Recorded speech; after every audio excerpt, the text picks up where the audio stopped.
Здравствуйте! Это программа «Рецепт по Friendship». Меня зовут Алевтина Мадьярова. И сегодня я приглашаю вас познакомиться с культурой, кухней, обычаями народа, чьим главным праздником был и остается День весеннего равноденствия. Более того, эти люди утверждают, что именно они стояли у истоков зарождения этого празднества. Навруз Мубарак Бод – так встречают таджики гостей в день празднования Наурыза или Навруза.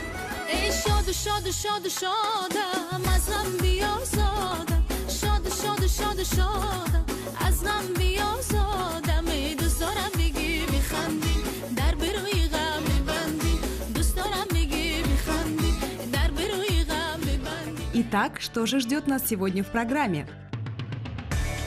Мы отведаем, да что там отведаем, даже научимся готовить настоящий таджикский плов.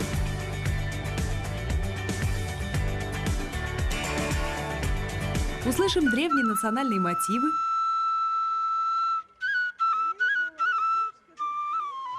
Полюбуемся на яркие наряды таджикских модниц.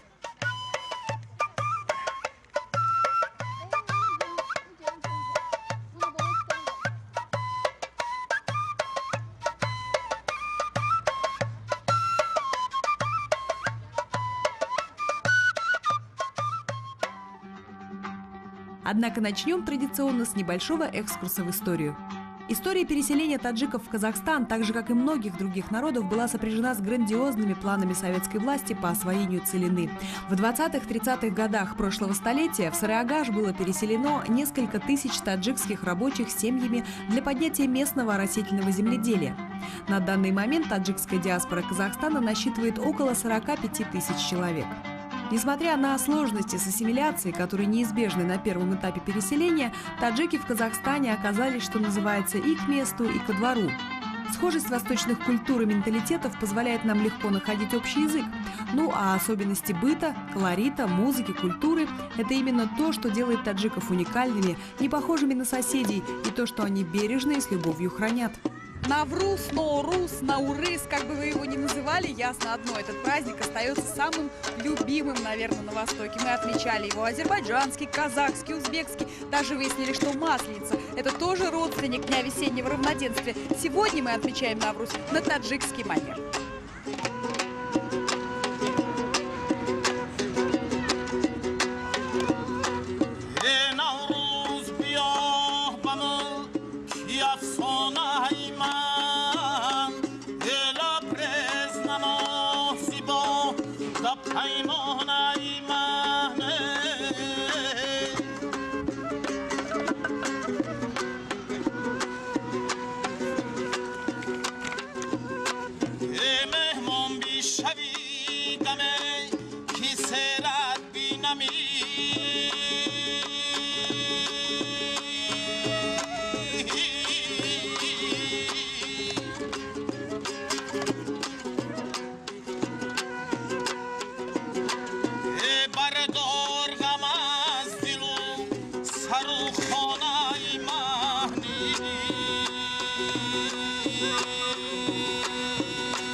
Навруз в дословном переводе с таджикского «фарси дари» означает «новый день».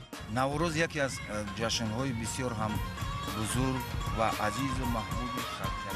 является одним из самых древних праздников, которые отмечаются еще со времен царя Джамшида. Мы, таджики, считаем Навруз своим праздником. В честь Навруза национальные игры играют. Гуштингири – это как казаша курес, это кокпар, это бускаши. И много таких национальных игр, которые именно на Наврузе, как чемпионат между селами, проводится. Таджикский язык или зобони точики называют еще форсии точики или таджикский фарси. Действительно, более всего общего у таджикского диалекта с фарси, он же персидский. Древнеперсидский язык зародился примерно в XI веке до нашей эры и примерно к X-XI нашей стал похож на тот язык, что можно и сейчас услышать в Таджикистане, Афганистане, Иране. Зобони точики – не что иное, как его подвид. На нем величайшие поэты слагали свои стихи, на нем говорят и наши сегодняшние герои. История празднования Навруза уходит своими корнями еще в дописьменную историю человечества. Конечно, было бы ошибкой считать этот праздник исламским. И тем не менее, во многих именно мусульманских регионах он обрел статус государственного праздника. В Турции, Азербайджане, Узбекистане, Кыргызстане, Казахстане и многих других регионах он празднуется в одни и те же даты – 21-22 марта. А главное, где бы ни отмечался, вызывает одни и те же ассоциации. Это праздник первой борозды, обновления и начала новой жизни. Вопреки распространенному заблуждению, к исламской традиции этот праздник отношения не имеет. Зародился он куда раньше, еще в языческие времена. День, знаменующий приход весны и обновления, отмечают во многих восточных странах – Турции, Македонии, Пакистане, Иране, Афганистане, Центральной Азии, Татарстане, Башкортостане, некоторых районах Индии, и это далеко не весь список. В казахской, например, традиции День весеннего равноденствия отмечался как Великий день Улуса, то есть народа. Издревле считалось, что чем щедрее вы накроете стол в этот день и теплее встретите гостей, тем щедрее, соответственно, наступающий год будет к вам. А потому угощения готовилось много и разного, наряды надевались непременно новые, на расходы на подарки детям не скупились. В переводе же с персидского «ноурус» означает «новый день», и вариантов произношения этого слова существует множество. Еще во времена Ахименидской империи, что простиралось от реки Инд до Эгейского моря, от Нила до Закавказья, примерно в VI веке нашей эры обрел этот день свой официальный статус – религиозный праздник зороастризма. Навруз – это новый праздник, новый день, Новый год, день обновления, когда, значит, ночь и день равновесиют. Поэтому мы сегодня собрались здесь, чтобы отметить этот праздник совместно с нашими казахскими друзьями, с таджикской диаспорой, которая проживает в Республике Казахстан. Как известно, чем щедрее Дастархан на Наурыз, тем благополучнее будет предстоящий год. Конечно же, у каждой культуры есть свои традиционные блюда, которые они готовят специально для этого дня. У таджиков, например, на столе обязательно должны присутствовать 7 блюд, название которых начинается с буквы «С», и столько же блюд, название которых начинается на букву «Ш». Таким образом, получается 2 стола – хафтсин и хафтшин. Центральное место на столе занимает суманак, он же сумалак. Готовят это блюдо из муки, воды и проросших зерен пшеницы, символа пробуждения земли. Сахар туда не добавляется. Вся сладость берется из пророщенных зерен, которые измельчают вручную. Старики говорят, что чем длиннее ростки проросшего зерна, тем больше и лучше будет урожай в новом году. Перед началом процесса читают молитву, прося у Всевышнего такой же сладкой жизни, как и сам суманак. Затем зерна толкут в ступе и варят в казане порядка 10-12 часов, периодически добавляя муки. Процесс этот довольно трудоемкий, необходимо постоянно помешивать бурлящее в казане блюдо, поэтому в нем задействованы все женщины семейства. Так зачастую готовка угощения превращается в женские посиделки с разговорами, песнями, танцами. Ну а прежде чем отведать готовый суманак, нужно непременно загадать желание, которое, согласно поверьям, исполнится в течение года. Ну а какой же праздничный стол без плова? Некоторые легенды основаны на том, что плов в Азию принес Александр Македонский, позаимствовав рецепт у персов. Хотя в любом регионе, где когда-то прошел великий полководец, вам наверняка расскажут свою историю о том, что именно у них впервые угостили пловом македонского, а значит именно там и следует считать плов самым правильным, а историю его самой аутентичной. Как бы там ни было, первые письменные упоминания о плове встречаются в летописях X-XI веков нашей эры. В них рассказывается, что на праздниках, поминальных обрядах народы Востока подавали блюда из рассыпчатого риса с мясом и специями. Таджикская кухня насчитывает примерно 25-30 разновидностей этого блюда. Плов с фрикадельками, плов с изюмом, плов с курдючной оболочкой, плов с хасыбом, специально ливерной домашней колбасой. Чего только не кладут в плов по-таджикски. Таджикский плов в основном ничем не отличается она. Просто каждый повар по-своему готовит. И сама слово плов, она таджикское слово, делают искусственные лужи, водой заполняют. Вот она называется плов. И до конца приготовления она как бы в воде варится, вот поэтому его говорят, что это плов. Поэтому в основном плов, происхождение слова плов это таджикское. Таджики, кстати, также считают, что название блюда этого складывается из начальных букв его ингредиентов. П – пиос – лук, А – айос – морковь, Л – лахем – мясо, О – олео – масло, В – вет – соль, О – об – вода, Ша – шалы – рис. Вот и получается паловош. Постепенно это слово сократилось до плова, и мы имеем то, что имеем. Набор ингредиентов для этого знаменитого блюда широко известен и прост. Рис, морковь, мясо, специи. Хотя набор специй у каждого ашпаза может отличаться, а некоторые повара или хозяйки готовят вовсе без них. Помните, например, нашу туркменскую знакомую Биби? Она в плов предпочитает не добавлять ничего лишнего, а вкус его при этом способен порадовать любого гостя. Кстати, и в таджикской бытовой традиции в повседневной жизни приготовлением плова заняты чаще женщины. Но для какого-либо масштабного события готовят всегда мужчины. Восток, сами понимаете, дело тонкое. А в празднике обычно мужчины готовят? И в праздниках, и в больших свадьбах, где в основном много народа, в основном это тяжелая работа. Женщины тоже готовят, но они не осилят такое большое количество. Тем временем женская половина дома занята своими хлопотами. А для нас с вами это прекрасный повод узнать побольше о таджикском традиционном одеянии и видах рукоделия. Отличительная черта таджикского костюма и жилища – яркая палитра и красочные узоры. За несколько месяцев до праздника хозяйки начинают шить одежду для семьи, чтобы никто не остался в старой. В первую очередь это касается, конечно, детей, поэтому и наряды им готовятся раньше всех других. Куртай-чакан – широкое женское платье, украшенное ручной вышивкой. Каждый праздник – новый чакан. На изготовление подобного платья требуется по меньшей мере месяц. Наибольшую популярность у таджикских модниц завоевали хлопок, атлас и шелк. Женщины традиционно носят платье вместе со штанами и зорами. При этом платье замужней женщины особо не отличается от платья незамужней, но так же, как и во многих других культурах, сигналом о том, что перед вами женщина замужем, служит головной убор. Замужней женщине и сейчас не пристало выходить на люди с непокрытой головой. И если горожанки, поддавшись глобализации, этим правилам пренебрегают, то в сельской местности все так же, как и раньше. Излюбленным головным убором таджиков является тюбетейка, или, как ее еще называют, токи. Ее носят и старики, и молодежь, и мужчины, и женщины. Говорят, что по форме, цветовой гамме и узору можно определить, откуда родом ее владелец. Так, на севере Таджикистана мужская тюбетейка четырехугольная, на юге и востоке круглая. Узор головных уборов считается своего рода оберегом. А еще у многих народов Востока, что носят такие вот красивые тюбетейки, в ходу шутка о том, что расшивают их так нарядно потому, что хотят узором порадовать того, кто смотрит на нас всех с небес. Практически у всех народов мира самые пышные празднества и самые серьезные приготовления связаны ни с чем иным, как со свадьбой. И далее в программе кое-что о таджикских свадебных традициях.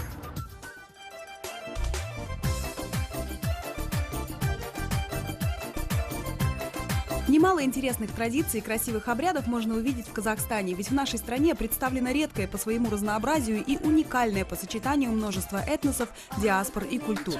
Вместе с программой Recite for Friendship мы успели побывать на многих праздниках, и не меньше нас ждет впереди. Как известно, практически у всех народов мира самые интересные и порой необычные ритуалы связаны с церемонией бракосочетания и подготовкой к этому действу. В Таджикистане, как, пожалуй, во всей Центральной Азии, к свадьбе готовятся загодя и долго. Нередко мальчик и девочка, чьи родители не прочь породниться, считаются нареченными с раннего детства.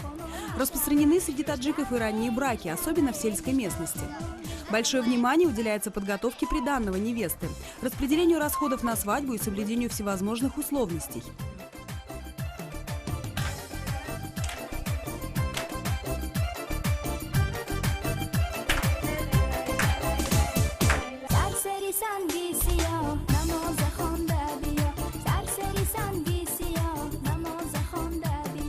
Живут молодожены, как правило, с родителями жениха. И то, как прошла встреча молодой хозяйки, с чем она пришла и правильно ли повела себя с самого начала, имеет большое значение. По этим первым шагам молодой невестки в доме они будут судить после долгие годы.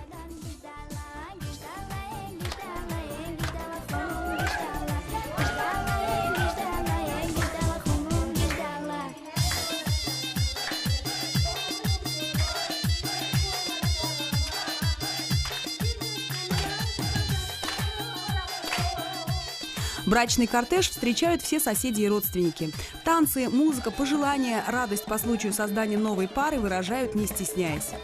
Приезжают молодые в дом родителей жениха, а вот покои, где им предстоит жить, точнее их убранство, это забота родителей невесты. Приданное ее, по давней традиции, должно включать в себя все, что может понадобиться в хозяйстве и в быту, причем теоретически на многие годы вперед. Поэтому невеста привозит с собой сундуки добра, от одежды и постельного белья до посуды и мебели. Внимательные соседи подмечают все, а прижимистость, проявленная в этом вопросе, может стать в итоге почвой для пересудов. Важный и уже знакомый нам обряд келен-салом, традиционный поклон невесты, бытует и у таджиков. Каждому, кто желает поздравить новую в доме женщину с обретенным ею статусом, невеста низко кланяется. Стоит помнить, что для женщины издревле вступление в брак было самым важным шагом в судьбе, решением всего уклада ее жизни раз и навсегда. Причем принята эта схема была отнюдь не только у восточных народов. Так вот, невеста приветливо и кротко кланяется каждому гостю, а гость, в свою очередь, не должен приходить без подарка. Шутка о том, что чем ниже девушка поклонится, тем больше подарков получит, порой не кажется такой уж шуткой. Но самое интересное у нас еще впереди.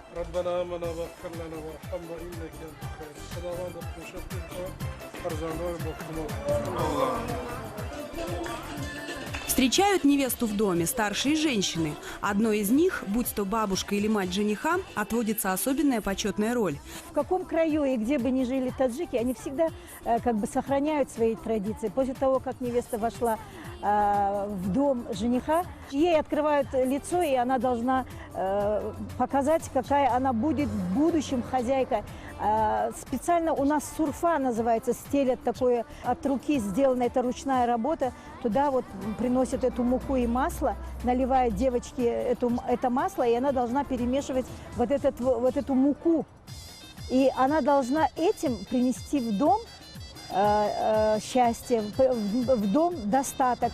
И как в дальнейшем будет, какой хозяйка будет невеста, она будет показывать вот именно в этом обряде. Как она примет это масло, как она примет эту муку, и как она ее замешивать будет, мать жениха, она определяет свою невесту, в будущем какая она будет мать и какая будет хозяйка.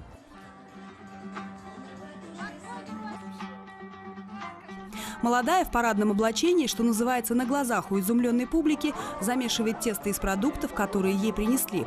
А это обычно мука, масло, вода и немного соли. Матрона, которая встречает ее, участвует в процессе, но не доминирует. Ее роль здесь – показать солидарность, проявить себя максимально приветливо по отношению к новому члену семьи. Вот она сколько масла возьмет и на муку положит и начинает месить, вот от того, что как она месит, и определяется, какая она будет в будущем хозяйка.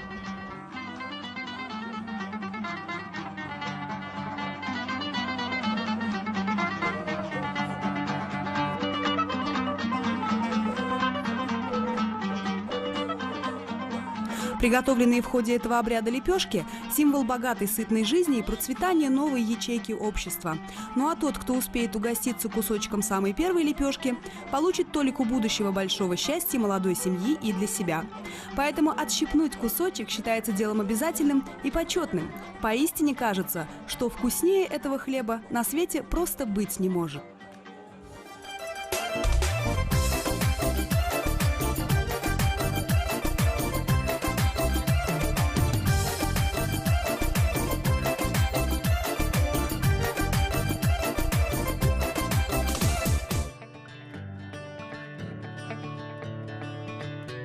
Что ж, впереди у нас с вами еще немало экзотических блюд, неповторимых нарядов, зажигательных танцев, ароматных угощений, а главное интересных людей. Ибо в нашей стране проживает более 130 различных национальностей и народов. А значит, программа Recipe for Friendship продолжается. Меня зовут Алевтина Мадьярова. До скорого!